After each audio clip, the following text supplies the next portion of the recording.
First, let's imagine you're in the heart of the wild and the sun is setting. You need a survival shelter, a refuge against the elements. Begin by selecting a suitable location. It should be dry, preferably on elevated ground and near a water source. Avoid places near dead trees or loose rocks that could pose a threat. Your next step is gathering materials.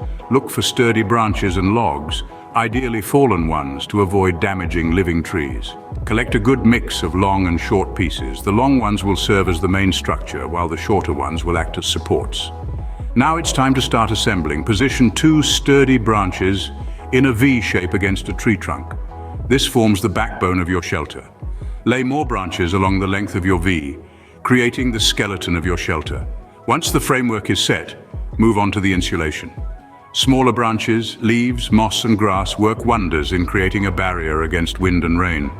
Layer them thickly on your structure, starting from the bottom and working your way up like shingles on a roof. Now onto the mouth-watering part, preparing campfire grilled meat. First, build a fire pit. Dig a shallow pit and surround it with rocks.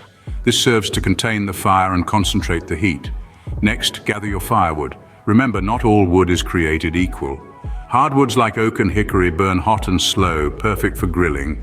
Kindling is crucial to start your fire. Small, dry twigs and leaves work best. Once your fire is ablaze, let it simmer down to glowing embers. This provides the best heat for grilling. Now skewer your meat on a green, non-toxic stick. Hold it over the embers, rotating it occasionally for an even cook. In the wilderness, patience is a virtue. It might take longer than your backyard barbecue, but the result is a succulent, smoky feast that's worth every minute.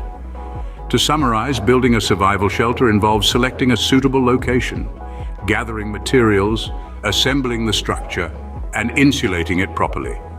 Preparing campfire grilled meat involves building a fire pit, gathering suitable firewood, letting the fire simmer down to embers, and grilling the meat patiently. Remember, survival skills and bushcraft are not just about enduring the wilderness, they're about thriving in it. So go ahead, embrace your inner wild, and savor the satisfaction of self-sufficiency.